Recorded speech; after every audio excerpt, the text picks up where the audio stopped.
Sí, sí, sí, ahí va. Bueno, perfecto. Entonces, lo que vamos a empezar a ver hoy, que es lo que va a ser la primera práctica, es una introducción de Python. Espérenme, ahí está. Entonces, bueno, creo que la mayoría está familiarizado con Python, ¿no?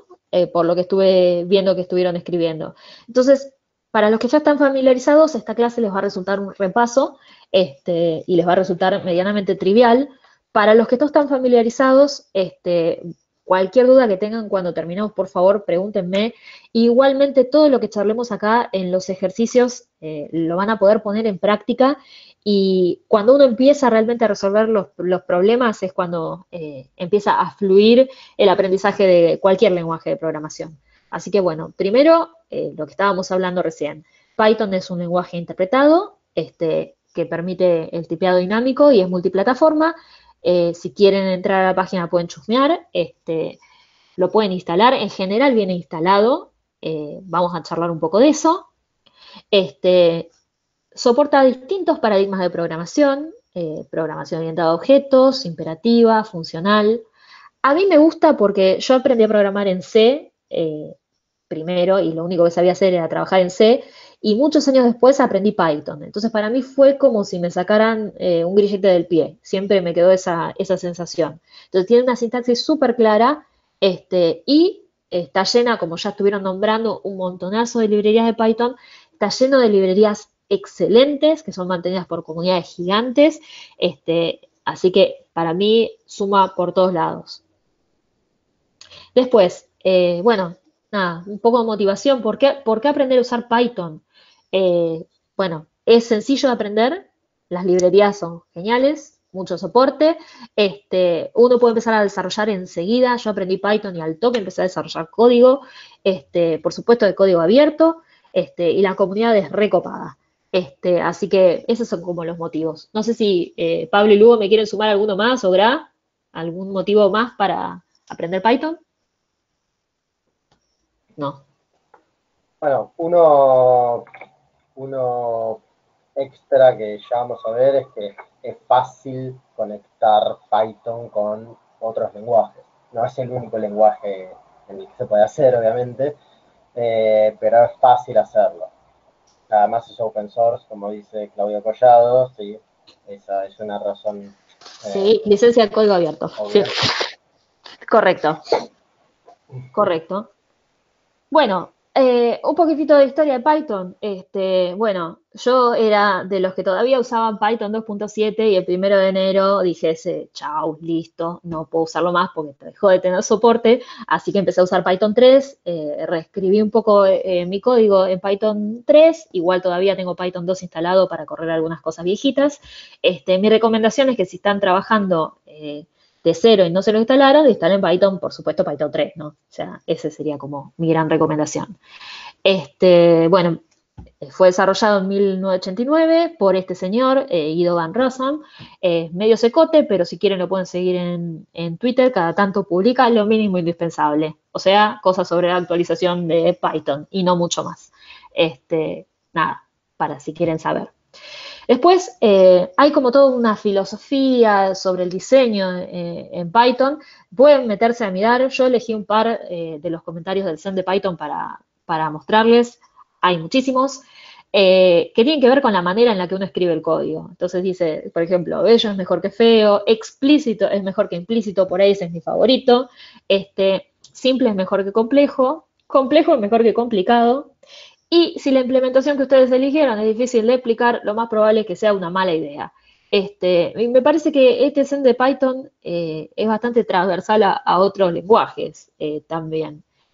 Después ya vamos a hablar de las super optimizaciones, pero en principio la primera manera de optimizar un código es que lo que uno esté haciendo no sea un engorre, que sea algo bastante claro, que pueda mostrárselo a otro y que pueda visualizar el otro cómo funciona. Porque más allá de los tiempos de ejecución, que son algo muy importante, el tiempo de entender cómo funciona algo y poder usarlo también es parte del desarrollo del software y el tiempo es dinero, así que es importante. Bueno, para los que nunca en la vida usaron Python, las distribuciones de Linux incluyen para programar directo al intérprete, agarran la ventanita ¿cómo se dice? Ay, perdón, agarran la ventanita de la consola y escriben Python.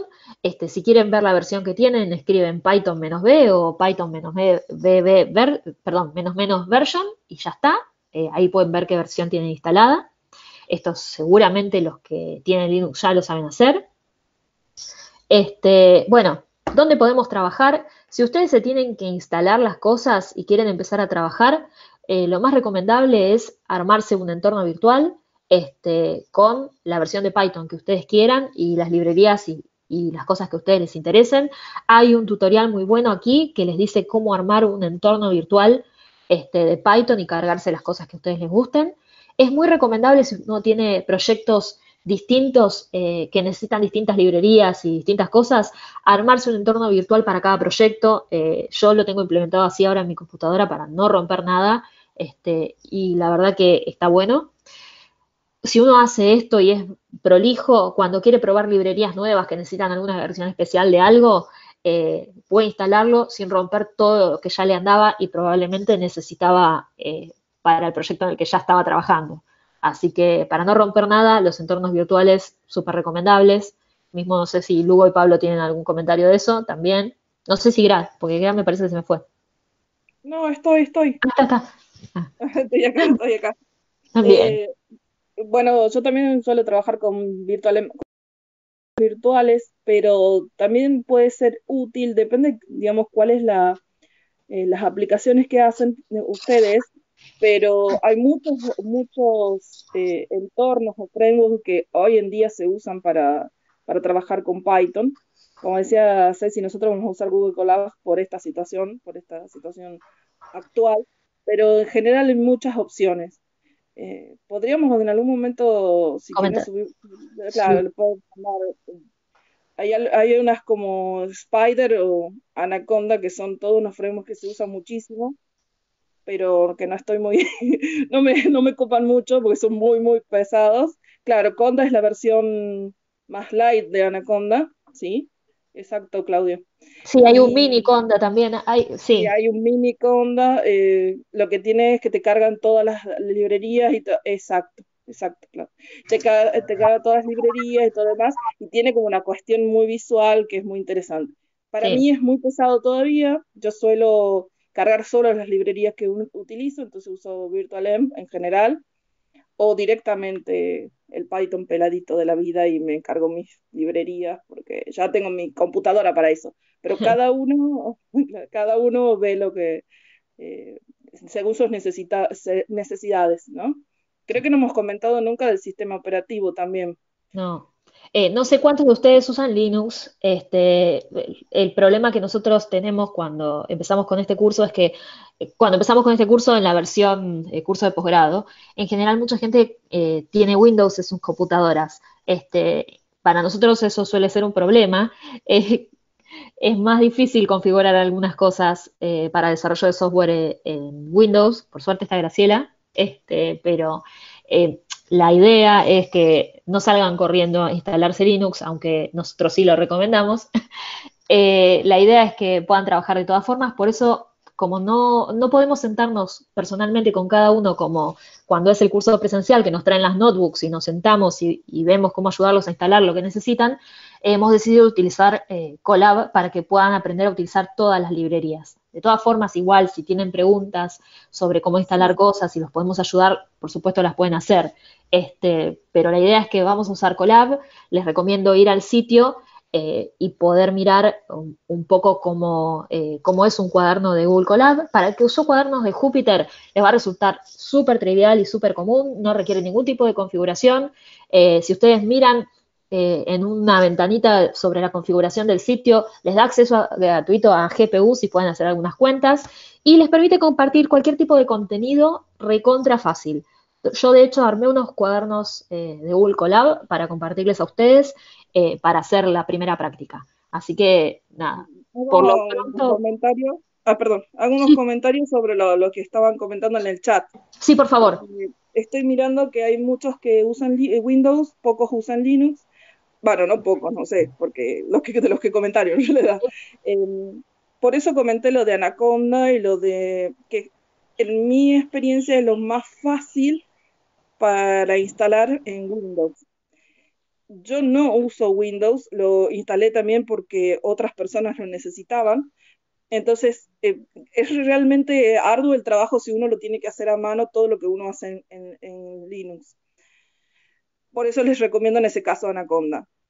En el caso de la pregunta, había mucha gente que me está comentando que, bueno, Enzo dice que acaba de instalar Linux, bien, Bien. Enzo. También me pregunta por si es bueno usar una máquina virtual en Linux. Yo creo que en el sentido de que aprender a usarlo a Linux y aprender a usar, en este caso, a programar bajo ese sistema operativo, sí te va a servir. Cuando quieras hacer algo, digamos, más de mayor envergadura, donde vos necesites administrar, por ejemplo, la memoria, necesitas hacer algo de más de memory management, necesitas, en ese sentido, vas a necesitar tenerlo instalado al Linux. No te va a alcanzar la máquina virtual.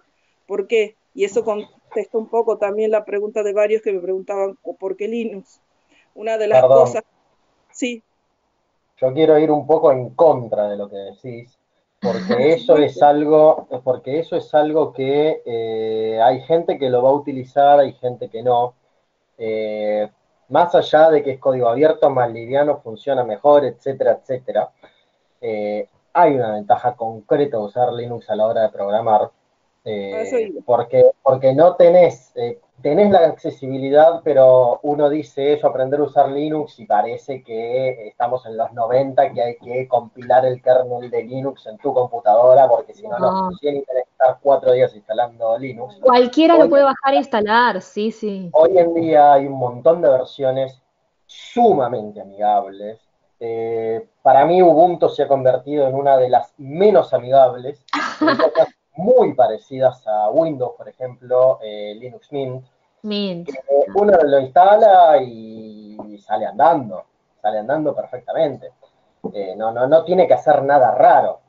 Es como instalar Windows, digamos. Tiene Perdón, luego, aportando eso, la ventaja la ventaja de trabajar con Linux es que Linux eh, deja mucho más a mano todo el tema de la programación. Programar en Windows es complicado. No es que sea imposible, de ninguna manera es imposible, pero Linux lo tiene muchísimo. Bueno, hay gente que usa Linux y le gusta, lo lamento por esas personas, igualmente las tenemos. Eh, Linux tiene mucho más a mano el programar. Es mucho más fácil programar En en realidad Linux ahí voy que a hacer programar un comentario, Rodrigo Lugo, porque en en Windows. realidad lo que nosotros estemos en este momento mirando, o sea, esa lupa que está poniendo sobre las capacidades para, digamos, las ventajas para la programación en Linux, está muy, muy relacionada con lo que es software científico.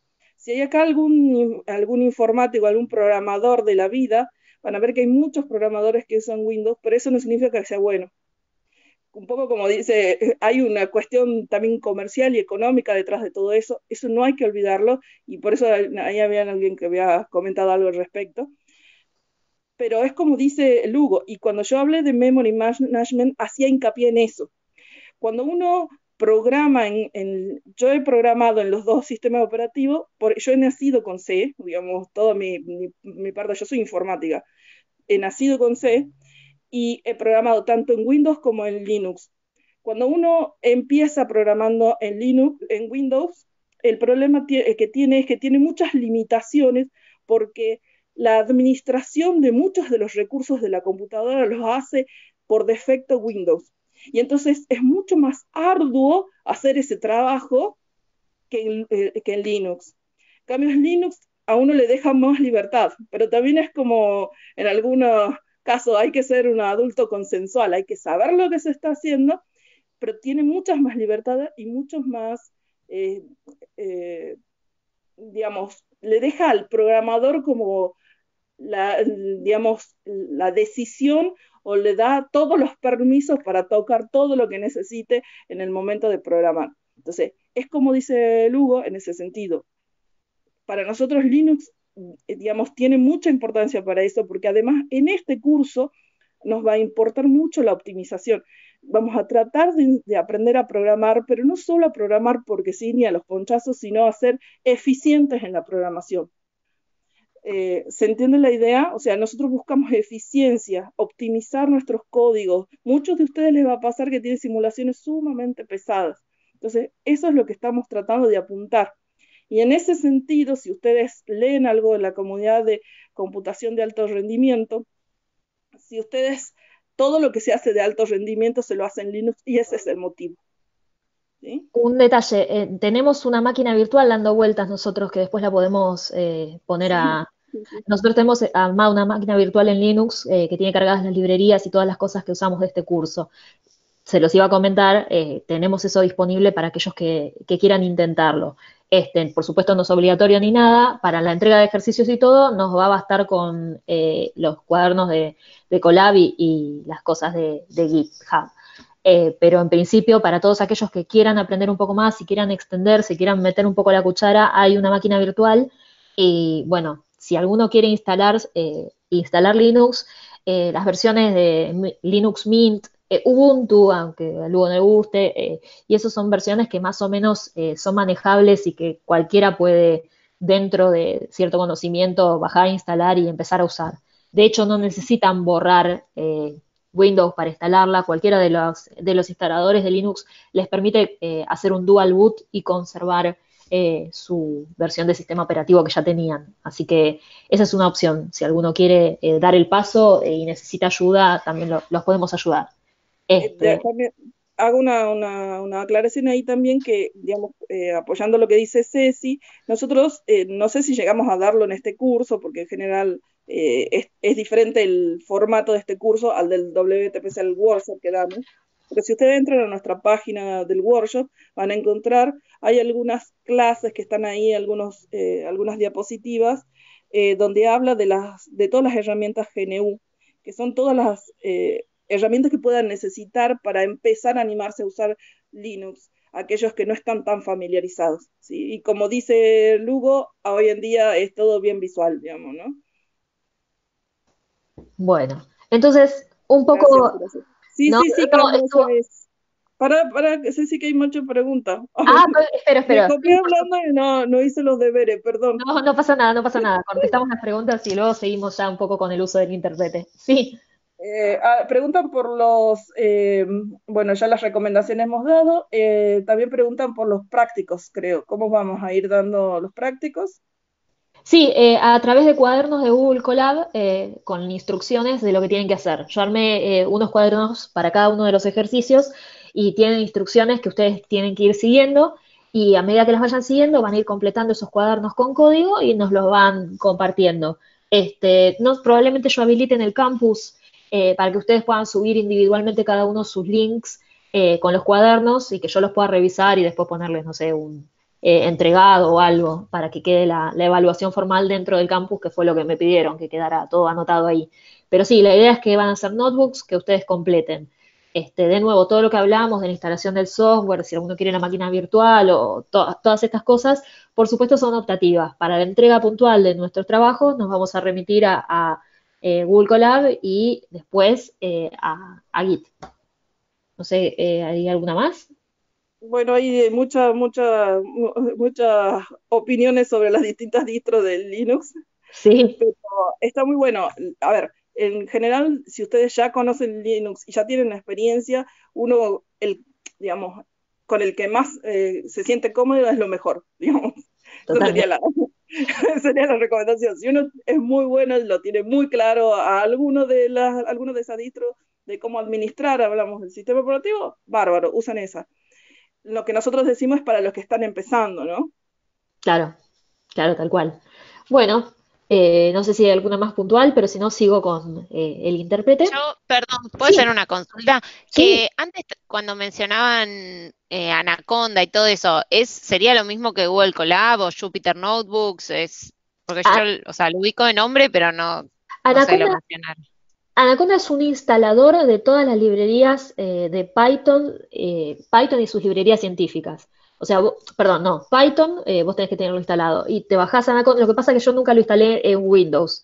Yo lo he instalado alguna vez en Linux y lo he instalado alguna vez en Mac, en una Mac de un jefe. Pero la idea es que vos te bajás a Anaconda y te instala automáticamente todas las librerías científicas. Estas que estábamos hablando, que ahora vamos a hablar en más detalle, Matplotlib, NumPy, SciPy, y no sé, y te instala Seaborn, que estaban mencionando, bueno, te instala... Es un IDE de desarrollo, es una también oferta. tiene, no, perdón, sí, porque también tiene Spider, también tiene Framework, tiene todo. tiene todo, sí, sí, sí. Tiene como todo un conjunto de librerías científicas y además tiene un IDE para que vos puedas desarrollar. Sí, sí, como que trae, por eso Grada decía, es súper pesado. Hay algunas versiones más livianitas. Después les voy a mandar algún link para que se metan en la página de Ahí Anaconda. pusieron uno de los chicos, es Miniconda, Ahí como está, mi comenté. perfecto. Eh, Perfecto, eh, gracias. Jeffrey dice que Spider sería como un MATLAB de Python. No existe un MATLAB de Python. No, es un IDE. Spider es un MATLAB IDE. es un IDE más. Están también los cuadernitos de Júpiter, hay un montón de IDE que se pueden usar. Yo soy medio cabeza de mono, yo no soy muy amiga de los IDE, pero entiendo, me han hecho, mis colegas me han hecho ver que efectivamente los IDE son muy piolas para aprender a programar. La verdad que en ese sentido los recontrabanco. Pero yo para desarrollar software agarro un editor de texto, escribo y listo. Después lo ejecuto con mi consola y se terminó. Soy medio... Creo que un poco el hincapié está en el tipo de desarrollo que uno hace.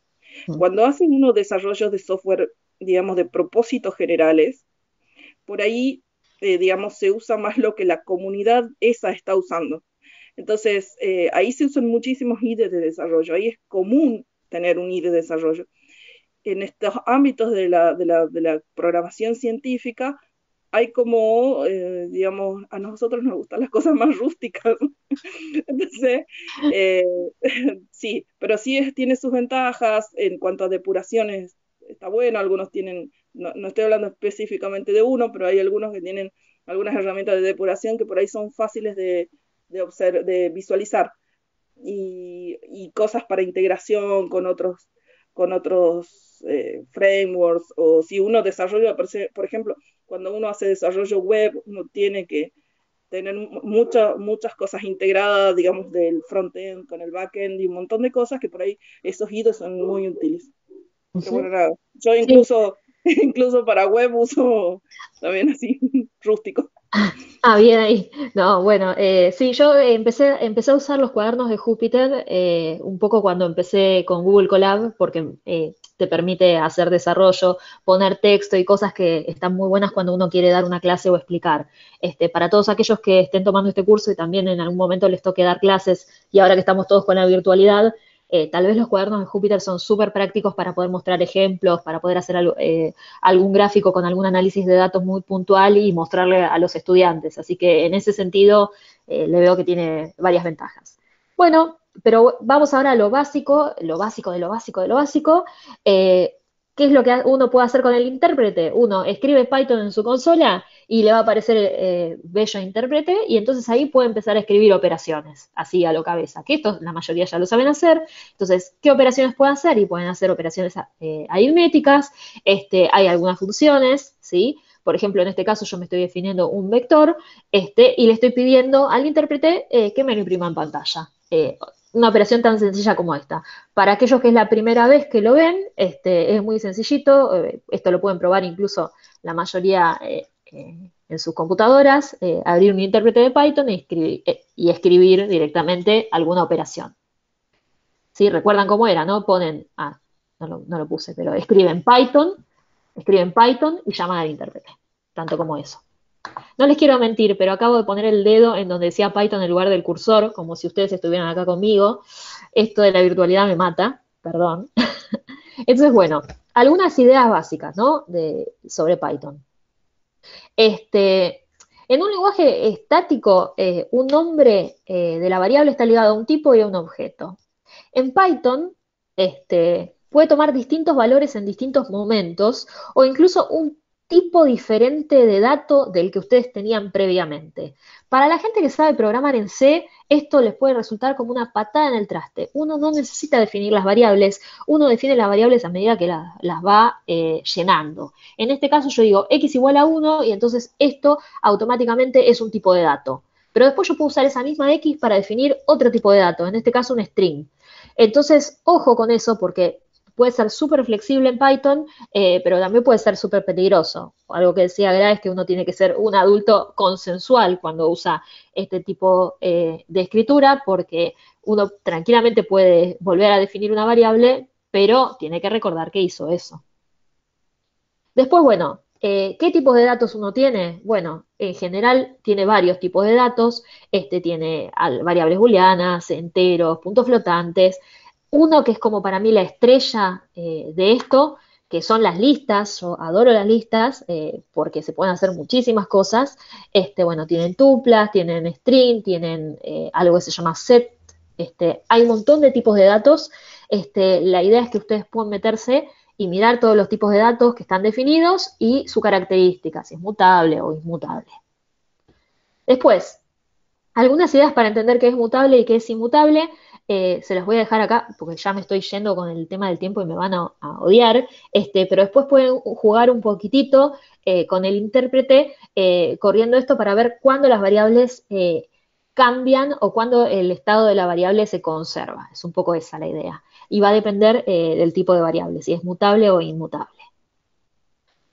Bueno, un poco sobre la sintaxis, ¿no? En C o en C++, uno está acostumbrado que al final de la línea de código que escribe pone punto y coma. Al principio me costaba un montón cuando estaba escribiendo código en Python, pero en Python no lleva nada. Es súper, súper sencilla la sintaxis. Lo que tiene Python de importante, para que ustedes lo vean si es la primera vez que lo usan, es que el nivel de indentación es significativo. O sea, que están obligados a indentar, ¿sí?, las líneas de código cuando ustedes van definiendo el código. Por ejemplo, en un if, ustedes sí o sí tienen que indentar. Si yo quiero escribir la variable foo debajo del if derecho y yo quiero ejecutar el código, me va a tirar error. O sea, están obligados a indentar. Para mí eso es maravilloso porque el código indentado es muchísimo más legible y creo que fue la intención de este señor Guido cuando lo desarrolló, que el código a propósito fuera legible. Uno con los distintos niveles de indentación va definiendo los loops y va definiendo el orden en el que se van a ejecutar las instrucciones. Así que la indentación no solo que es recomendable, sino que en este caso es absolutamente obligatoria en Python. Después, bueno, ¿qué tienen en Python? Tienen, por supuesto, un montón de instrucciones que son para el control de flujo de datos. Así que tienen if, tienen elif, tienen else, tienen pass, tienen break. Después, mírenlas un poco para ver bien qué hace cada una, pero en definitiva hacen lo que ustedes ya saben. O sea, tienen todos los elementos de control de flujo que podrían encontrarse, por ejemplo, en C y algunos más. Bueno, ¿cómo se define una función en Python? Es muy sencillo, se usa def, el nombre de la función, las variables, cómo la definen y un return. Es tanto como eso. Algunas funciones en Python devuelven valores, por ejemplo, en el caso de la función, por ejemplo, print, en este caso me está devolviendo un valor, en este caso la longitud de este string, cuando yo le hago el len de esto, ¿sí?, de todo este string, me está devolviendo un valor, ¿sí?, y que acá lo estoy imprimiendo. Como para que ustedes puedan jugar un poco. Recuerden que todas estas líneas de código ustedes las pueden copiar y pueden jugar cuando abran un notebook de Colab o si ustedes tienen instaladas las cosas. Un detalle que les quiero comentar que tiene que ver con mis diapositivas es que tengo un problema con LaTeX que hace que la comilla que abre me la ponga al revés cuando me lo compila. No lo pude arreglar antes de la clase de hoy, lo intenté, me ofusqué y prefiero comentarles que la comilla que abre acá está puesta al revés. Les pido disculpas por eso. Bueno, lo que hablábamos de la indentación, que es obligatoria, cómo luce en C y cómo sería en Python la definición de la misma función. Yo no escribiría esto jamás en C así, pero si ustedes lo escriben así, funciona. Yo lo indentaría. pero en Python no les va a quedar otra. Bueno, acá les dejo un ejemplo de recursividad, si después ustedes quieren jugar, vamos a ir viendo varios ejemplos, pero quiero avanzar un poco más para la parte de las librerías. Bueno, los operadores. Dijimos que teníamos operaciones de control de flujo, pero también tenemos los operadores estándar. Tenemos la suma, la resta, la multiplicación, la división, ¿sí? El resto de la división, que es en este caso el módulo. Y tenemos también operaciones booleanos, operadores booleanos, como pueden ser el OR, el AND, el NOT, ¿sí? Tenemos disponibles todo este tipo de operadores. Bueno, para definir un string se puede usar la comilla así, o se puede usar la doble comilla y te imprime el string de la misma manera. Es bueno que si uno elige uno de los dos sea consistente a lo largo del código, eso está bueno. Bueno, acá les dejo algunos ejemplos de cómo usar los strings para que ustedes vean.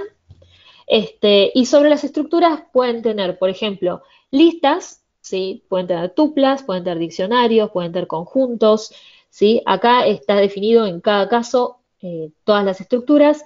A mí, como ya les dije, me gusta mucho la estructura de lista. Ahora en breve van a ver por qué.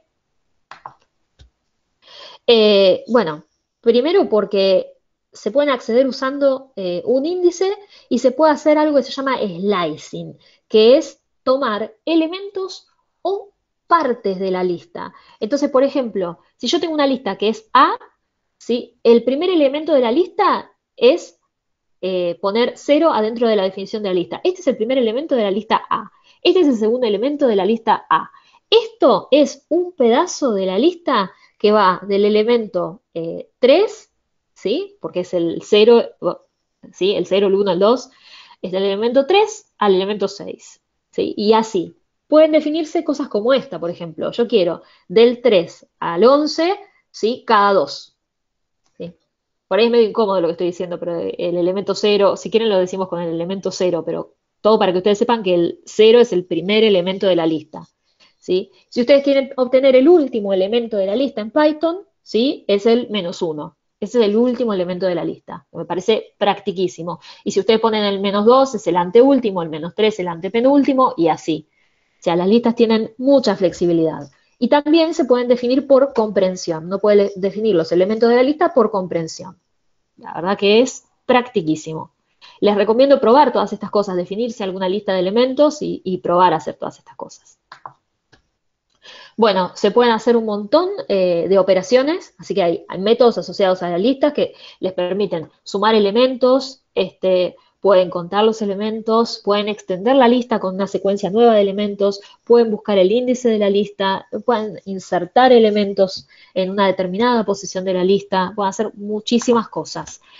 Pueden remover elementos en una determinada posición de la lista, pueden revertirla, pueden hacer, de nuevo, un montonazo de cosas con las listas. Así que bueno, vamos un poco como al jugo de esto, ¿no? ¿Cuál es mi motivación por la cual dije, che, Python está re bueno y lo empecé a usar? Bueno, el core de esto son estas 3 librerías para mí. Hay muchas más, pero vamos a empezar a hablar de estas. NumPy, SciPy y Matplotlib. NumPy y SciPy son 2 librerías que permiten hacer operaciones matemáticas, de cálculo, de análisis de señales, de un montón de cosas. Hay muchísimas cosas que ustedes pueden hacer. Para los que usan MATLAB, se puede hacer todo lo de MATLAB y mucho más con estas 2 librerías. Y Matplotlib es una librería que permite graficar de una manera fantástica. Por supuesto, hay un montón de librerías nuevas para graficar, que tienen un montón de características preciosas como Seaborn y qué sé yo, pero Matplotlib es una librería básica que tiene mucha flexibilidad y se pueden hacer cosas re bonitas que ya les voy a mostrar. Les voy a mostrar algunos ejemplos. Por supuesto, todas estas son open source, las pueden usar en sus papers, está bueno citarlas, y no tienen mucho problema al respecto. Entonces, vamos a hablar de NumPy un poquito más. Bueno, tiene funcionalidad para crear, borrar, manejar y operar. Y esta es la clave en NumPy, manejar grandes arrays de datos crudos. O sea, tiene la estructura del array, que es fantástica. SciPy extiende un montón de cosas de NumPy, que a mí lo que más me gusta de SciPy es en particular que tiene un montón de funciones para el análisis de señales, que es algo que a mí me tocó hacer mucho. Tiene filtros definidos, filtros del estilo de filtros que se utilizan en electrónica, ¿sí? Filtros pasa bajos, pasa altos, transformaciones de Fourier, tiene un montón de cosas muy lindas. Y son paquetes que se adicionan o se suman al contenido de Python. La de Matplotlib ya hablamos. Entonces, bueno, sobre NumPy, la clave de NumPy, como ya les dije, son los arrays. Y tiene un montonazo de funciones. ¿Y saben qué más tiene NumPy? Que está fantástico. Tiene herramientas de integración de código C, C++ y Fortran con Python. O sea, hay herramientas de NumPy que les permiten integrar el código de C y C++ con Python. Eso está muy bueno. Por si ustedes tienen cosas escritas o hechas de ustedes o de otros en estos lenguajes, y las quieren integrar a un proyecto suyo. Y después tiene un montonazo de operaciones súper optimizadas de álgebra lineal, transformada de Fourier y cosas para hacer operaciones con números aleatorios. Acá me quiero detener un segundo en NumPy para hacerles un comentario. NumPy está escrita en C. O sea, atrás de NumPy hay operaciones optimizadas en C. Entonces, cuando ustedes están llamando funciones de NumPy, atrás en el fondo está corriendo código compilado. Eso es muy importante. ¿Cuán importante es NumPy? Tan importante que hace un mes salió un super paper en Nature, no en cualquier lado, en Nature, sobre los arrays de NumPy. Si ustedes quieren, después métanse, mírenlo el paper, están los colaboradores que estuvieron trabajando y describe por qué los arrays de NumPy son tan poderosos y tan piolas. Así que no es que son tres chiquitos atrás de un proyectito que están compartiendo en Git. No, no, son cosas muy serias que se utilizan para muchísimas aplicaciones. Entonces, me detengo un segundo acá y pregunto, ¿cómo vienen por acá? ¿Alguna consulta? ¿Verdad? Perdón, estaba hablando con el micrófono apagado. No, todo bien. Gracias, Claudio. Ahí lo compartió el artículo. Ah, perfecto, perfecto. Sí, sí, sí. Buenísimo. Un solo comentario y les dejé el link de la documentación de Python que está online. Perfecto. Y es muy bueno.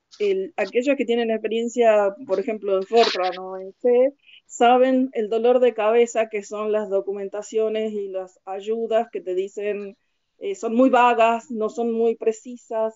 En cambio, dice, es muy completa, así que las recomiendo ampliamente. Bien, entonces bueno, sí, sigo por aquí. Entonces, bueno, SciPy.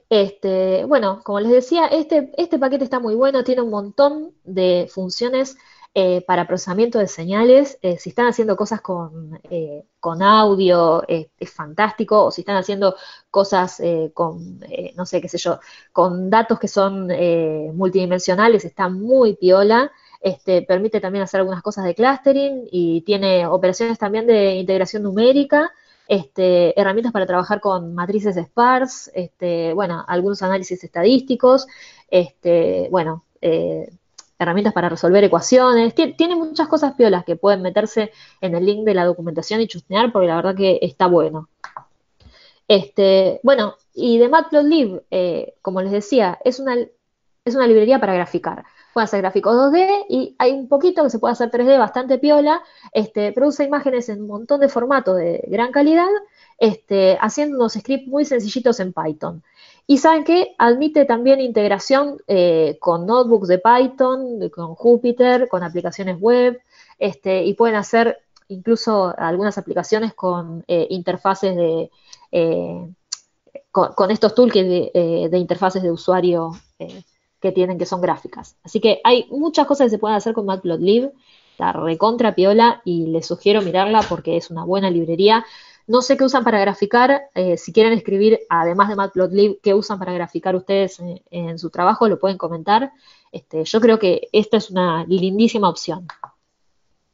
Entonces, bueno, manos a la obra. Yo quiero usar ahora, concretamente quiero agarrar, ya las instalé o estoy usando mi Google Colab y las quiero usar, las librerías. Así que, ¿qué hago? Bueno, simplemente Python permite importar cualquier librería que uno quiera usar. Hay distintas maneras de importar las librerías. A mí me gusta importarlas con un alias porque me parece más prolijo, porque incluso a veces hay funciones que tienen el mismo nombre entre distintas librerías. Entonces, importar con un alias me parece que es lo más prolijo. Esto es importar con un alias. Importar NumPy como NP, importar SciPy como SP. Si ustedes se fijan, dentro de la comunidad hay un estándar sobre cuál es, porque acá uno podría poner el nombre que quisiera o el alias que quisiera. Hay un estándar. Si uno va y mira en Stack Overflow y en distintos lugares, se va a dar cuenta cuál es el alias que más usa ciertas comunidades. Entonces, hablemos, ahora que ya hablamos en general de todas las librerías, hablemos un poco más de NumPy, que es como la estrella. Entonces, tienen funciones polinómicas, cómputo estadístico, generadores de números aleatorios. Yo creo que estas las usé todas. Transformada de Fourier. Bueno, y esto todo, ¿no? Cambio de tamaño, forma, testeo y cálculo con arrays de todo tipo. Yo lo que hice fue agarrar y poner un montonazo de ejemplos de eso. Entonces, los arrays de NumPy, estos NumPy array que yo estoy nombrando acá, se pueden crear de distintas maneras. Se pueden crear a partir de otras estructuras ya existentes, a partir de listas, se pueden crear directamente a partir de arrays escritos como NumPy array, se pueden leer de datos del disco, o se pueden crear a partir de strings o datos de buffers, o a partir de determinadas librerías especiales. Uno puede utilizar funciones como generadores de números aleatorios y crearse vectores del tamaño que uno quiera, o matrices, o tensores, o cualquier estructura de array que quiera, utilizando las funciones como random, por ejemplo. Entonces, básicamente, bueno, no se los dije antes, pero esto significa que estoy haciendo mi input y cuando no tiene nada es el output que me devuelve el sistema. En este caso, acá arrancamos importando la librería, como siempre, me defino, ¿sí?, mi array, en este caso estoy definiéndolo de manera explícita, pongo los elementos del array, le pido que me lo plotee en pantalla y me lo devuelve. Hay otras maneras, por ejemplo, np-arrange es una manera de definirse un array que me va a devolver todos los elementos del 0 al 9. No sé cómo es en MATLAB, pero está bueno ver este tipo de cosas, que si yo pongo esto me define los elementos del 0 al 9. O sea, el primer elemento siempre es el 0, en este caso. Creo que es parecido, es igual. Creo que empieza en 0 también. Bien. Bien, buenísimo. Buenísimo. No, hay una pregunta, si podríamos ver algunos ejemplos. Bueno, ahí estás mostrando un poco Sí. de librerías más adelante.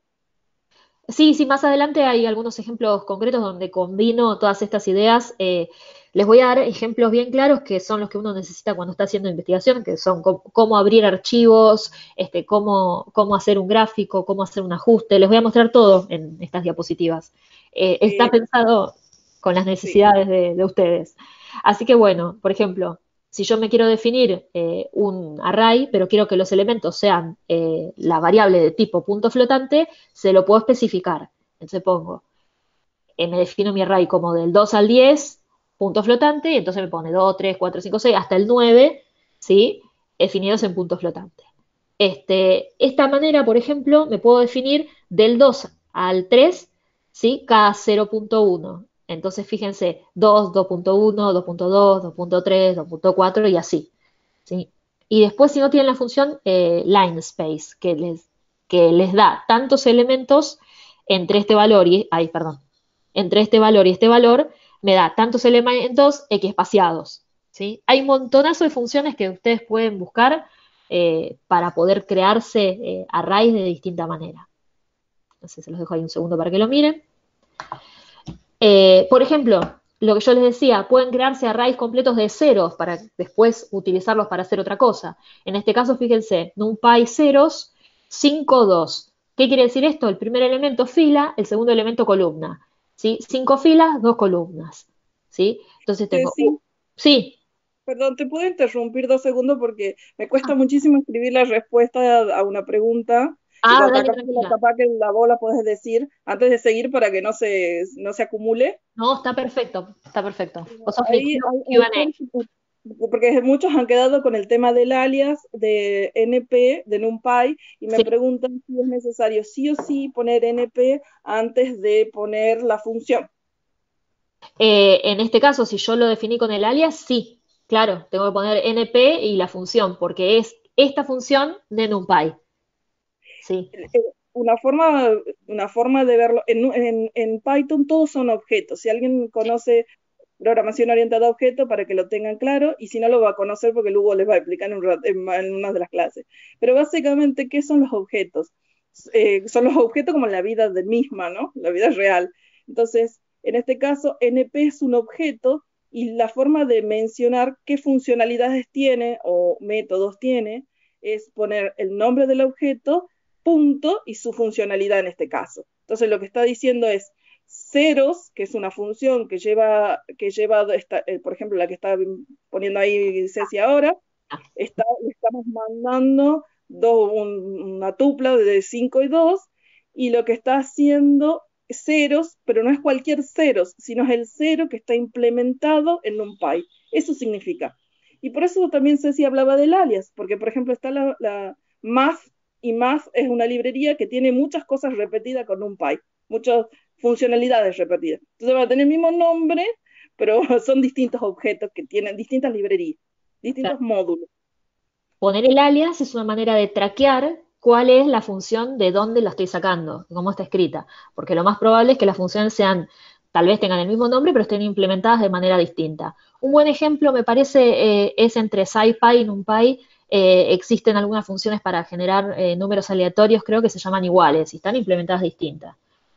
Así que eso hay que ser cuidadoso. O sea, la manera de usar un alias, si uno va a usar un montonazo de librerías, es traquear cuál es la función que efectivamente está usando. Eso es importante. O sea, siempre uno tiene que saber de dónde sale lo que está usando para después poder saber cómo está definida. Bueno, nada. Admiten, está muy bueno esto. Acá estoy usando la función ceros, como les contaba. Uno puede utilizar opciones que nos permiten cambiar la forma de los vectores. En este caso yo me defino un nuevo vector B que es hacerle un reshape, o sea, un cambio de forma del contenido que tenía A. En este caso, le hice un reshape poniendo 2, 5. Entonces ahora voy a tener 2 filas, 5 columnas. O sea, voy a tener 2 vectores que tienen 5 elementos cada uno, correspondiente a lo que tenía antes. Así que eso para que vayan viendo que se pueden hacer un montón de manipulaciones distintas de estos arrays. ¿Puedo hacer una consulta ahí? Sí. Porque la array en teoría es una lista o no, o es otra cosa. El array es un poco, no es una lista, es un poco más complejo que una Okay. lista. Está implementado bastante parecido porque admite un montonazo de operaciones que admiten las listas, pero el array es una estructura de datos de NumPy que tiene un montón de funcionalidad. Así que es una... Sí, Y, por ejemplo, para el Complementar. primer ejemplo, perdón, para el el primer ejemplo, el array tiene 5 posiciones, por ejemplo, o sea, es como cada corchetito interno, cada elemento del array, o... cada uno de estos elementos, pensalo como si fuera, si querés, los vectores de una matriz, si querés, para entenderlo mejor. Porque se puede hacer, esta estructura de datos admite también estructura de tipo de tensor, así que a veces puede llegar a resultar confuso. Pero si yo lo escribo así, lo puedo pensar como una matriz que tiene 5 vectores. ¿Sí? 5 vectores. Perfecto. A mí, mira, Perdón, Ceci, yo quisiera hacer un comentario respecto a la diferencia entre listas y arreglos. No son para nada la misma cosa, no. para nada. Las listas es una colección de datos, una colección de objetos, para ser más preciso, de cualquier tipo. O sea, vos podés tener una lista que el primer elemento sea la palabra hola, el segundo elemento sea un número, el tercero sea incluso otra lista, y son dinámicas en memoria, se van acomodando dinámicamente. Los arreglos son estructuras que son, bueno, dinámicas a nuestros ojos, en un PI, o sea, por abajo no están así, pero tienen la particularidad de que todos los elementos son del mismo tipo. Es decir, si el primer elemento es un 1, el segundo va a ser, perdón, va a ser también un número. Todos van a ser del mismo tipo, no puedo mezclar tipos de datos entre los elementos. Y la otra gran y importante diferencia está en la eficiencia. Cuando uno piensa en hacer listas de listas de listas de listas, eso es sumamente ineficiente en el uso de la memoria. Entonces, cuando uno hace cálculos numéricos o un cómputo muy intensivo, porque tiene que hacer muchos calculitos, uno siempre piensa en arrays. Como decía Ceci, NumPy está programada, en realidad es compilada y está muy, muy optimizada. Y por eso es que Ceci recomienda usarla, digamos. Sí, sí, Entonces, sí. si no pueden usar si pueden evitar las listas, las evitamos, digamos. Esa sería la... Pero hay cosas que los arrays no pueden hacer, sería la idea. Claro. A ver, la estructura de lista está buena porque uno puede empezar a trabajar definiendo una lista. O sea, yo puedo tener la información en distintos archivos y me puedo construir una lista para recuperar esa información, por decirlo así. Y después esas listas se pueden transformar en array de NumPy y trabajarlas como, si esas listas contuvieran números, por supuesto, y trabajarlas como variables todas del mismo tipo y punto flotante y hacer operaciones. O sea, está en la viveza del programador usar las estructuras de listas como para poder hacer el retrieval a veces de la información, aunque NumPy permite hacer muchas cosas de obtener información, ahora vamos a verlo, y después operar y trabajar en términos de estos vectores de NumPy o estos arrays de NumPy, que vectores sería como quedarme corta decirles, ¿no? Porque también son matrices, son tensores, etcétera. Bueno, tienen un montón de operaciones, tienen operaciones como transponer, tienen operaciones como, no sé, a ver, llenar con ceros, tienen bocha de operaciones. Lo importante de la operación que ustedes quieran aplicar es ir a la documentación para estar seguros que es lo que ustedes querían hacer. ¿Sí? Tienen la suma de vectores, tienen la suma de elementos, tienen la resta, tienen un montón, pero cualquiera sea la que vayan a usar, ¿sí? Presten atención de lo que les está devolviendo. En este caso, les voy a mostrar algunos ejemplos. Por ejemplo, vamos a suponer que yo tengo estos dos arrays de NumPy. En este caso, quiero hacer la suma, ¿sí? Pero en este caso, fíjense que quiero hacer la suma definida elemento, espérate, ¿cómo era? Ya me olvidé yo. En este caso era 7, 8 y 6, 14. Espera que ya no me acuerdo. Ay, me olvidé. Ah, Perdón, ayuda. en el primer caso, espera que lo veo mucho. 1 más es Lo que tenés 6. es una matriz de dos, Sí, sí, sí, sí, tengo una matriz de dos de vectores. dos filas por dos columnas. Claro, y quiero hacer la suma de x más y. Ujú. Ahí está. Vale todo lo que vale en álgebra, digamos. Sí, sí, sí, sí, sí. Bueno, después, por ejemplo, puedo querer hacer la diferencia. Ahí está. No está tan embebido que estoy pensando 2 diapositivas después. Perdón, chicos. Uno puede querer hacer el producto. Ojo con los productos que vayan a hacer, porque ustedes tienen el producto punto, y tienen el producto de elementos, ¿sí? O el cociente de elementos. Así que también ojo con eso. Después, también algo que me parece maravilloso de NumPy es que uno puede definirse operaciones y aplicarlas a todo el conjunto del vector. O sea, por ejemplo, como aplicar, no sé, si quieren, la raíz cuadrada o aplicar operaciones, o el seno, por ejemplo, pueden calcular el seno de toda una secuencia de elementos. Eso está buenísimo que se pueda hacer con NumPy. O el coseno o cualquier función. Después, bueno, como les decía, también tiene el producto punto, ¿sí? Tienen, por ejemplo, a ver qué más, hay varias que se pueden hacer. Bueno, este detalle sobre la creación de vectores. También les decía, hay un montón de formas o funciones que ustedes pueden hacer que les permite crear vectores. Por ejemplo, el de los ceros que ya lo habíamos hecho, que nos devuelve nuestra matriz con ceros. Pueden crear un conjunto de vectores con uno. Pueden llenar una matriz con un número determinado que ustedes quieran. Pueden crear la matriz identidad.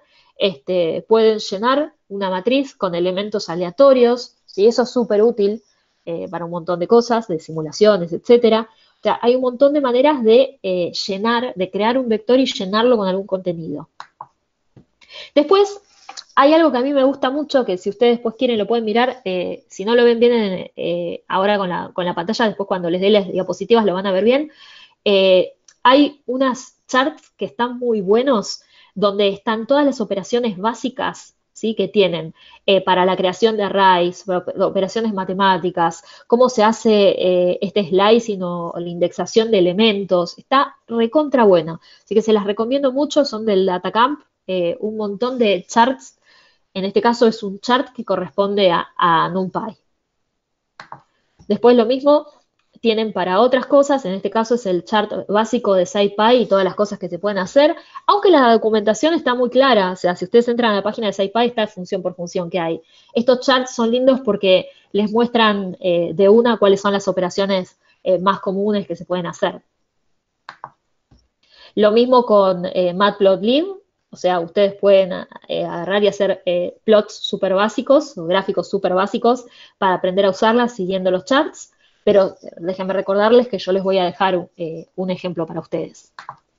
Bueno, y acá viene el primer ejemplo que les voy a dar concreto, que ustedes pueden agarrarlo después e implementarlo. Entonces, el primer ejemplo que vamos a hacer es crear un set de datos y lo vamos a guardar en una tabla. Y también lo vamos a graficar. O sea, voy a crear un dataset y lo voy a guardar en un documento TXT, ¿sí?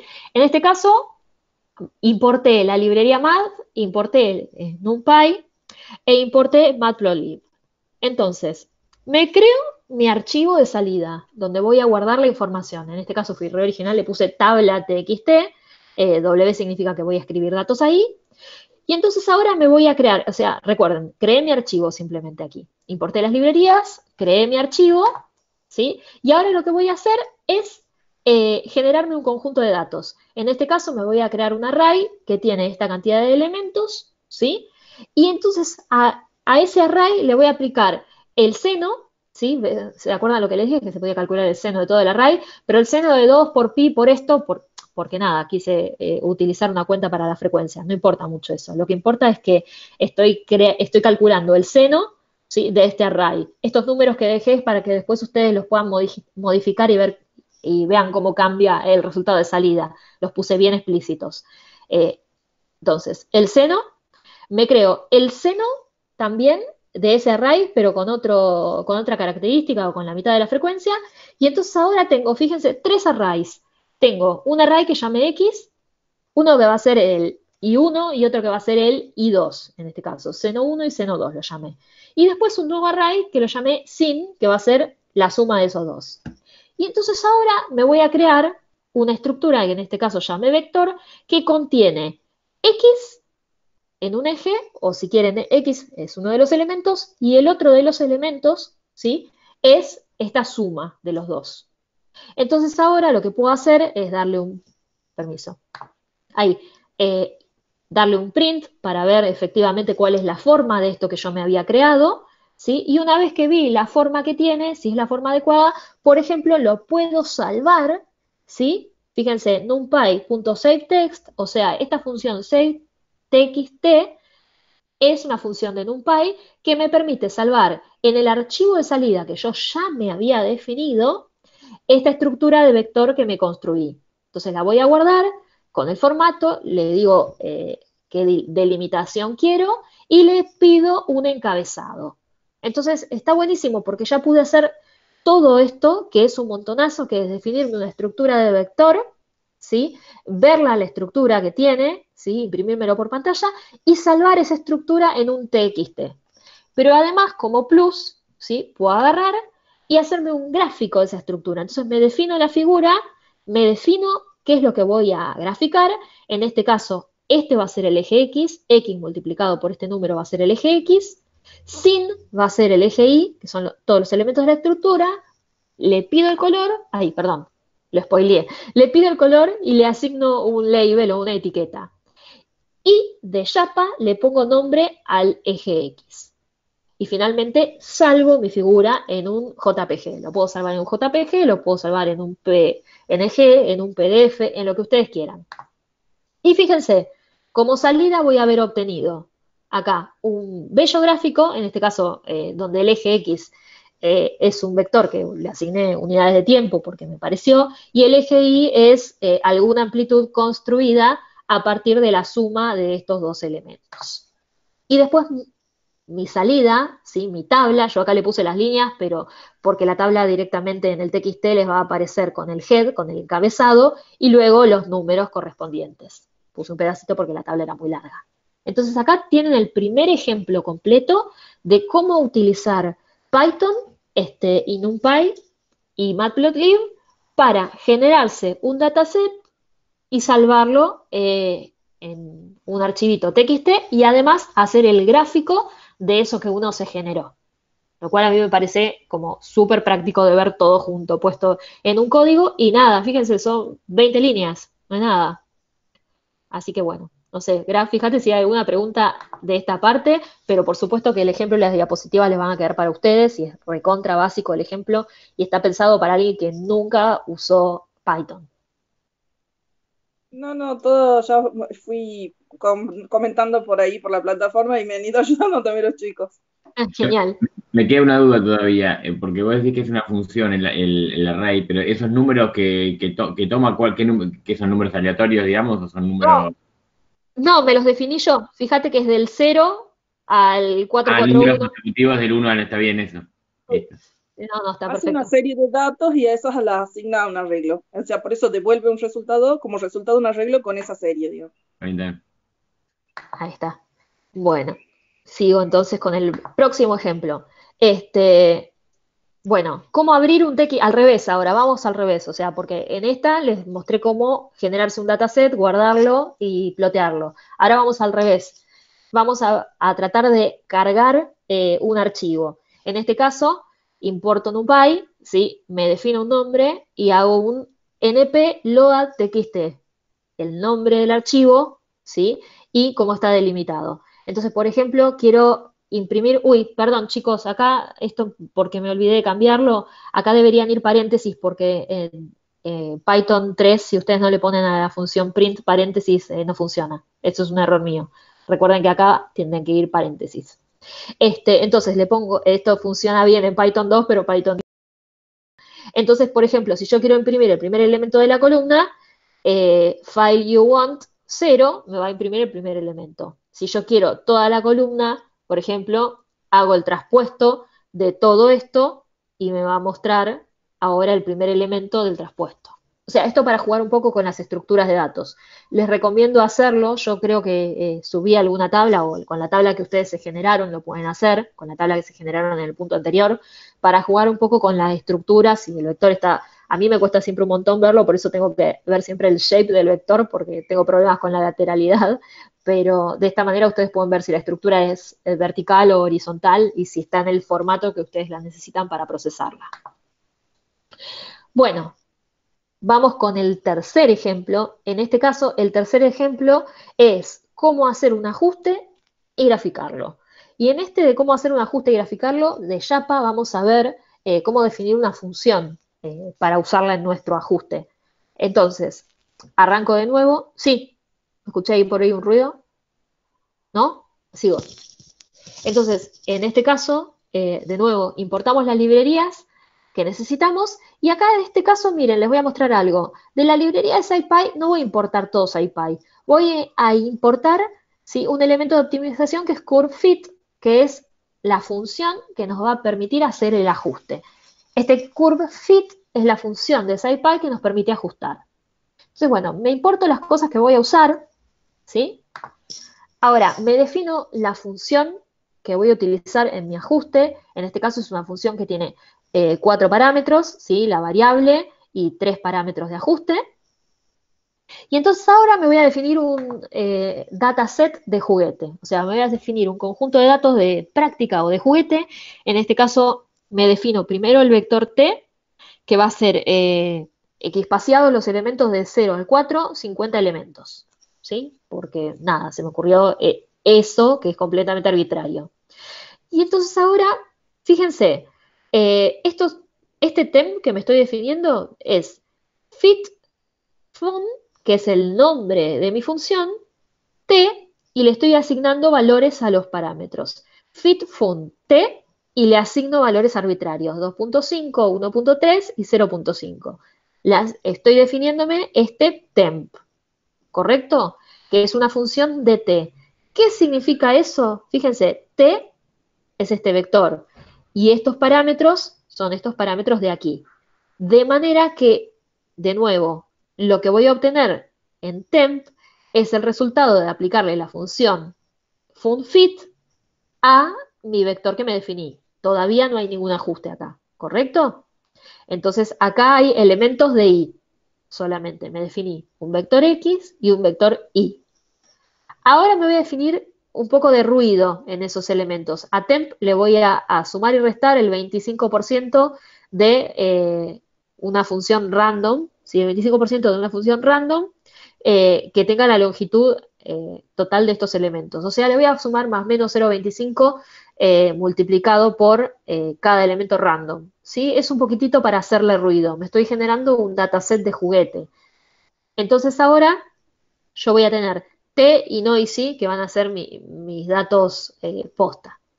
Y entonces ahora, fíjense, voy a considerar que este noisy que tengo acá es el error o la incerteza asociada a estos valores que me puse acá. O sea, me estoy haciendo una cosa trucha, me estoy haciendo una curva XY con un poco de ruido solo para jugar un poco. Entonces, me defino mi vector X, mi vector Y y mi vector error. Y entonces ahora, fíjense, ahora, recién ahora, voy a hacerle un fit a mis elementos que me definí, usando la función, ¿sí? FunFit, X va a ser mi elemento T que definí acá arriba, y noisy es el ruido, ¿correcto? Entonces ahora, esto que tengo acá, que es un fit, y mis elementos que me definí, X e Y y el ruido, los voy a graficar. En este caso, me defino una figura, me defino, ¿sí? Las etiquetas o los labels de los ejes, ¿sí? Me defino el rango que quiero mostrar, en este caso el rango de X, y me voy a definir un tipo de gráfico que se llama error bar, ¿sí? Que nos permite poner, ¿sí? Una incerteza asociada a cada uno de los puntos que pongamos. Entonces tengo X y el formato y una incerteza para cada punto. En este caso la incerteza la puse yo a mano, o sea, esto puede ser, por ejemplo, en lugar de un número, puede ser un vector que contenga todos los errores de la magnitud que yo medí. O sea, esto está hecho a mano. ¿Sí? Y después me voy a definir sigma, que va a ser, en este caso, los elementos de la covarianza o de las incertezas de mi fit. Y entonces ahora lo que voy a hacer es plotear, ¿sí? Además de los elementos que elegí acá, que es mi set de datos, le voy a plotear, ¿sí? El fit y el fit más un sigma y el fit menos un sigma. Y todo esto que ploteé me lo voy a guardar en un PDF y lo voy a mostrar. Entonces, si yo hago eso, todo este código bello que tienen acá, ¿sí? Les produce la siguiente salida. Primero, si ustedes hacen un print del fit, les va a devolver los parámetros del ajuste y la matriz de covarianza. Y segundo, el gráfico este divino que nos elegimos nos plotea, ¿sí? En X y en Y los elementos con su incerteza, el ajuste, acá no se ve muy bien, y el ajuste más o menos un sigma, ¿sí? Entonces, este es un ejemplo de cómo hacer un fit sin meternos demasiado de lleno de cómo tunear los parámetros del fit, eso después se puede jugar un poco, pero es un fit básico de un set de datos de juguete. O sea, nos definimos un set de datos de juguete haciendo que los datos oscilen en torno a una función, por eso digo que son de juguete, pues los datos, si ustedes se fijan, no se alejan mucho de la línea del fit, pero eso es porque yo puse unos datos medio de juguete. ¿Está bien? Entonces, bueno, este es el segundo ejemplo. Este ejemplo es un ajuste y un plot de ese ajuste. ¿Hasta ahí venimos bien? ¿Están vivos? Sí, ahí te puedo hacer una pregunta puntual Sí, del por código supuesto. anterior. Vuelvo al código. Sí, No entiendo la línea 11. ¿Por perfecto. qué hay algo, una coma? O sea, La línea 11 es el ajuste.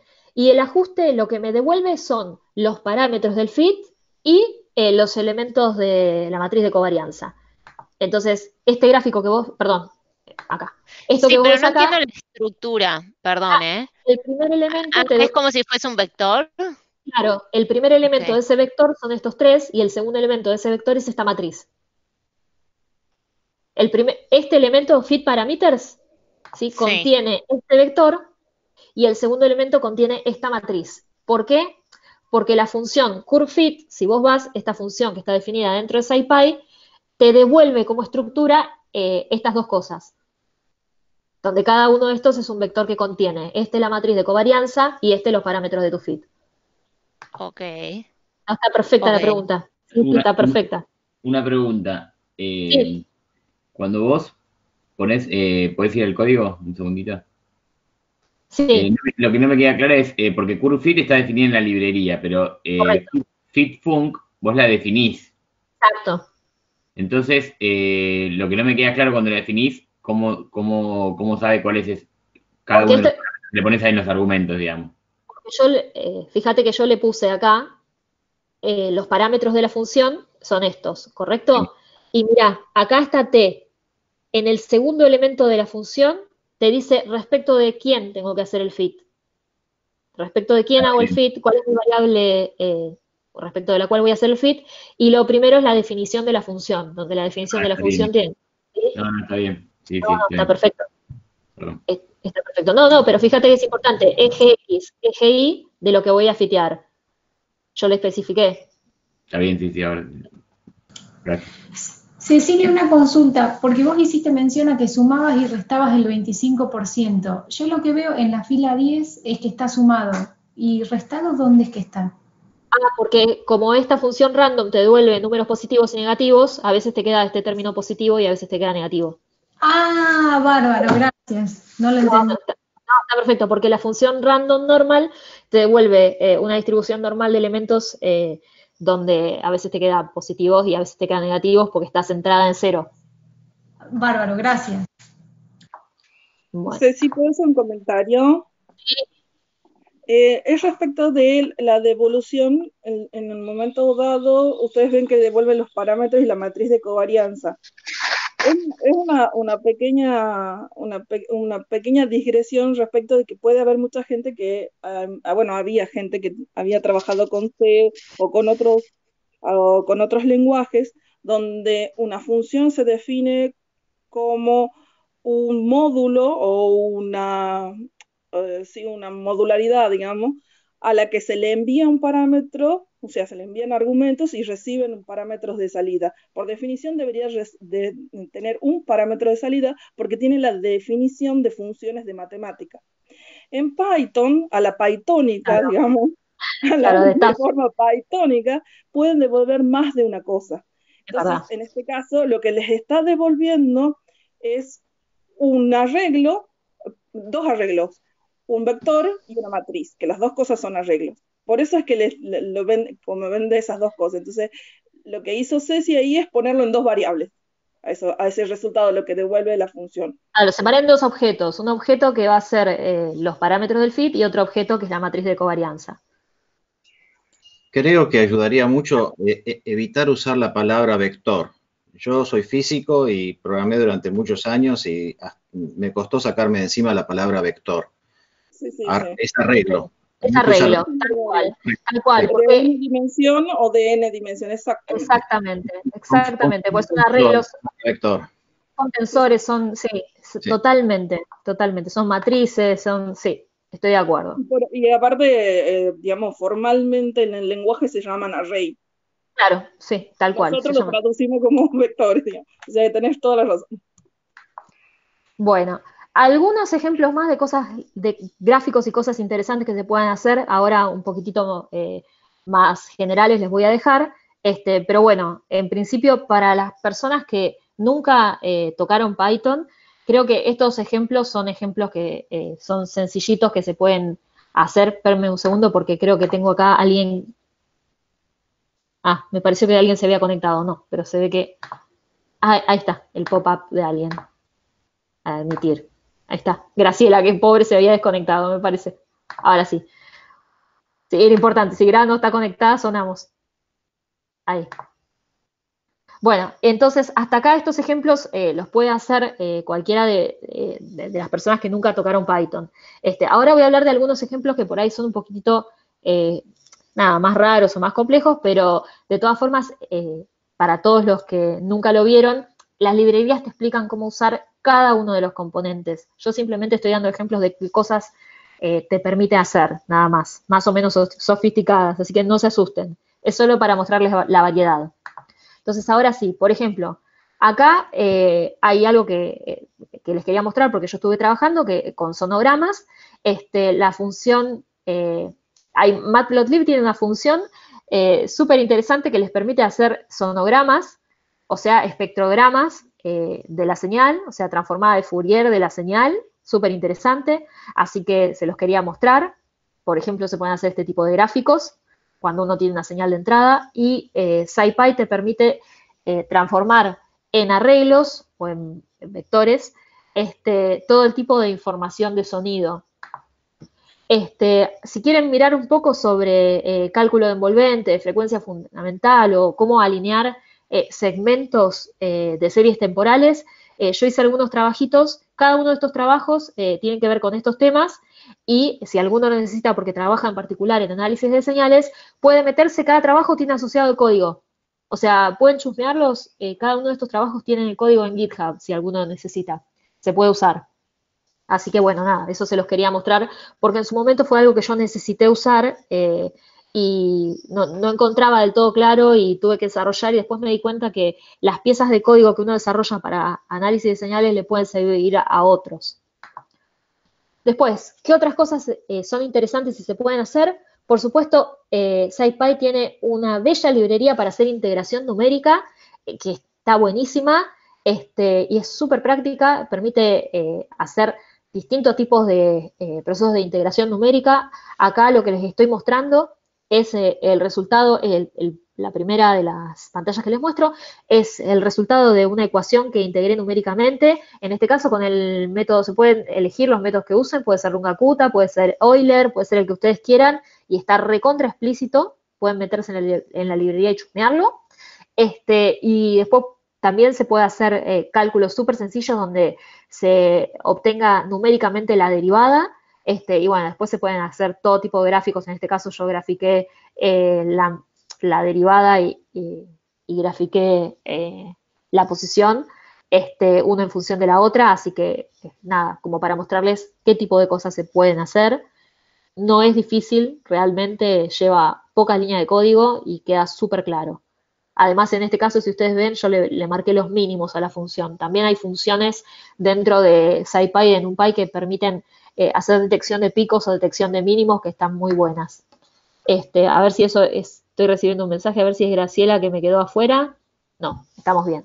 Bueno, otro tipo de gráficos que se pueden hacer, bueno, se pueden hacer gráficos de tipo de nodos y de redes, se pueden hacer histogramas. Este tipo de gráficos se hacen con librerías especiales. En este caso, usando NetworkX y pGravits o Gravits, se pueden hacer todo este tipo de gráficos. Se pueden poner también barras donde indican algún tipo de parámetro, de intensidad o de lo que sea. Hay muchísimas cosas que se pueden hacer. Este que les puse corresponde a un árbol endogámico de un trabajo que subimos hace unos días a Archive. Y bueno, y algo que a muchos les interesa también tiene que ver con los histogramas. Se pueden hacer histogramas de los elementos que uno quiera. Así que bueno, nada, hay muchos tipos de gráficos que se pueden hacer. Se pueden hacer gráficos tridimensionales, como ya les había contado. No es muy difícil tampoco. Después, si quieren, les puedo compartir código. Hay ejemplos súper claros de visualización para hacerlos.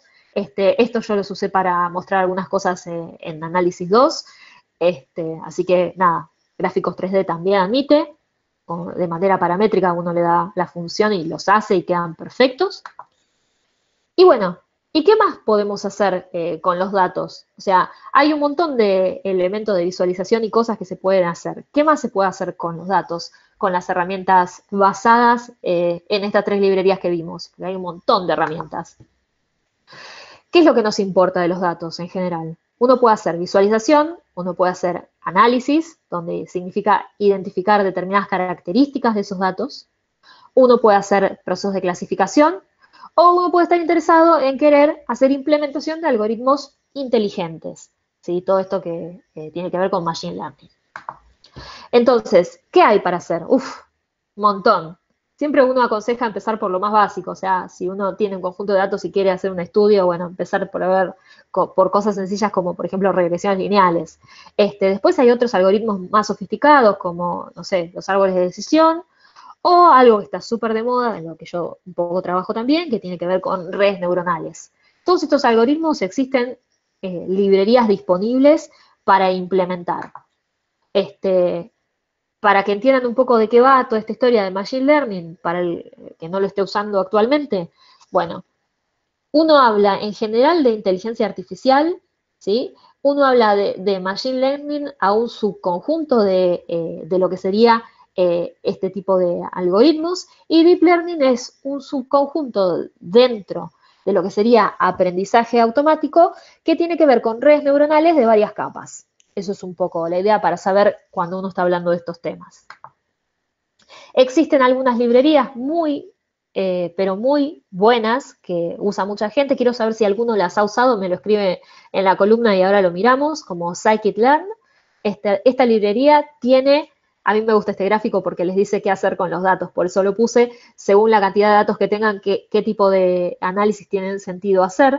Esta librería tiene para hacer un montonazo de cosas, ¿sí? Que van desde regresión lineal hasta implementaciones muy sencillas de redes. Así que es una librería que tal vez vale la pena mirar e instalar. Yo la he utilizado. Tiene algoritmos muy piolas para hacer clusterización también, acá, para hacer clusterización, y está divina. Por supuesto, también tienen pequeños charts donde les explica cosas básicas que pueden hacer con los datos y con la librería esta Scikit-learn, que está buena. Así que bueno, por lo pronto, aquí les dejo, podría haber nombrado un montón de librerías mucho más específicas, pero me parece que esta es de propósito general, tiene muchos usuarios y está bastante testeada y extiende todo lo que uno no puede hacer con las que yo le nombré. Así que por ahora, en este punto, les dejamos una colección de herramientas y recursos que ustedes pueden combinar para resolver los problemas que sean de interés para ustedes. Y un comentario, o sea, puede parecer que es un montón de información, pero el salto para empezar a usarla no es tan grande. Hay muchos tutoriales, hay muchísimo material que se puede usar. Nosotros vamos a hacer algunos ejemplos muy concretos que les van a mostrar que no son tan ásperas de utilizar las librerías. Y lo que tiene es que cuando ustedes utilizan este tipo de librerías, pueden combinar pedazos de código para crear un montón de cosas que sean relativamente elegantes y prolijas. Hablando de elegancia, pueden chusmear una guía de estilo para programar en Python en este link. En este link pueden ver otros ejemplos de Matplotlib para ver qué tipo de gráficos hay disponibles. Y para los que nunca vieron nada de Python, encontré, porque uno de los chicos me había escrito, no me acuerdo quién fue, con esa duda, encontré un link que está en español, que tiene algunos ejemplos súper básicos de las herramientas más sencillas de Python. Si los ejemplos que nosotros damos les van a parecer muy, muy complicados, pueden empezar mirando un poquitito de esto antes de ver los ejemplos puntuales. Y por supuesto, como les decía, hay varias librerías para el análisis de datos. Está Scikit-learn, que yo les mostré recién, y hay una para análisis de grandes volúmenes de datos y bases de datos, que es Pandas, que Graciela les puede comentar algo, que la ha utilizado. Yo no la utilicé nunca, pero he visto en algunos cursos que puede llegar a andar muy bien, sobre todo cuando la gente tiene que manejar datos fechados. Tiene un montón de herramientas súper útiles para trabajar con datos fechados y con datos discontinuos, o sea, con agujeros entre los datos. Eso está muy buena. Les dejo un extra con una introducción a NumPy que encontré muy piola, que la encontré hace unos días. También si quieren mirar. Y bueno, y acá un chiste sobre qué pasa cuando el código no funciona, para que ustedes puedan plantearse las distintas dudas. Así que bueno, quiero llegar hasta acá, no me quiero extender mucho más, porque me fui como 15 minutos y les pido perdón. Y el resto vamos a usarlo para contestar preguntas de lo que les haya quedado. Sé que es mucha información, toda así medio cabeza y de golpe, pero nada, espero que les haya gustado, esperamos mucha retroalimentación y hagan las preguntas que quieran. Hoy a la tarde me pongo a subir los ejercicios, por supuesto que va a ser sin apuro, y vamos a tener una consulta y voy a tratar de ser súper clara con las consignas. Así que bueno, La fecha de entrega, no se preocupe, fecha de entrega, pero para el 31 de noviembre, la fecha de entrega final de los ejercicios. ¿Sí? Porque si no va a ser una locura. La idea es que ustedes puedan trabajar ordenadamente. Canal de comunicación, me preguntan acá, canal de comunicación del campus, pero me pueden escribir, así que no hay ninguna idea. Muy buena idea la de armar un canal de Slack, ya me lo voy a anotar si ustedes quieren. Slack, miren, hace poco estuve en un curso muy piola que daba la gente de Oxford y abrieron un canal de Slack y fue una de las cosas más valiosas que pudieron haber hecho. Con el canal de Slack, en un lado uno iba haciendo las preguntas y la gente iba posteando links y resultados y el trabajo que estuvo haciendo Graciela de Q&A, Question and Answers, se hace mucho más dinámico. Así que, listo, voy a armarme un canal de Slack, les prometo. Ténganme paciencia. Para la próxima clase hacemos con canal de Slack y les mando el link para todos. No sé, todas las preguntas que quieran, me lo van escribiendo. Los ejercicios todavía no están subidos, yo ya los tengo listos, los notebooks, los voy a ir subiendo hoy a la tarde o mañana. Igual les va a llegar una notificación, estén atentos a las notificaciones del campus, así que igualmente yo mando los ejercicios y hago también una pequeña encuesta sobre 2 o 3 horarios de consulta y el que tenga más gente va a ser el que elijamos. Voy a mandar lo tipo de encuesta para que la mayoría pueda. Voy a poner 2 o 3 horarios. Así que bueno, no sé, muchas gracias por todas las cosas lindas que están escribiendo. Espero que no haya sido muy vertiginosa la clase. Mucho contenido. Aprovechen, expriman mucho. Graciela sabe muchísimo de programación porque es nuestra pata informática fuerte. Así que bueno, eso. Gracias. Estamos aquí para cualquier consulta, como siempre, así que bueno, nada. Bueno, muchas gracias. Bueno, cualquier contenido que quieran sumar, abran, el foro está abierto para que sumen información y después voy a hacer el canal de Slack. Ahí me vuelven a preguntar. Me preguntado sobre Google Colab, se me pasó rápido, ya miro para arriba, Ceci te dijo. Bien, sobre Google Colab, yo les voy a compartir el cuaderno, así que simplemente van a tener que hacerse una copia local de ese cuaderno para empezar a trabajar. Va a ser bien sencillito. Muchas gracias. Para el final, Jeffrey, que pregunta, al final no te hagas tanto problema. Sí, lo que yo recomiendo es que lo vayan haciendo al día para que nos puedan preguntar muchas más cosas y nosotros podamos darle más, digamos, ayudarlos más. Sí. O sea, la fecha final de entrega va a ser alrededor del 31 de noviembre. Así hay tiempo, sobre todo para la gente que está haciendo el doctorado, para que yo les pueda pasar las notas este año para que, nada, sé que mucha gente necesita los puntos para doctorarse y no les quiero complicar la vida. Así que vamos a poner como fecha de entrega esa. Igual si después hay algún problemita puntual lo charlamos, pero y como dice Gra, la idea es que vayan haciendo las clases al día porque son muchos contenidos y se van sumando. Pero si se atrasan o no terminan algo, lo importante es empezarlo e ir haciendo una parte como para que uno le quede la sensación de aquello que aprendió y que entendió. Así que bueno, ¿cuántos puntos da el curso? No tengo idea, depende de cada universidad. Miren, yo les cuento un detalle. Yo este curso lo diseñé con 40 horas y le puse, lo certifico como 40 horas, porque sé que en la mayor parte de las universidades 40 horas les da el máximo de un curso de doctorado. Por eso lo diseñé con 40 horas, pensando que cuando yo era doctorando, si me daban un curso de 36, me obligaban a hacer 2. Así que no. O sea, la idea es que el curso, y de hecho ustedes se van a dar cuenta cuando empiecen a hacer los ejercicios, que esto de las 40 horas es bastante cierto. Así que nada, ténganlo en cuenta.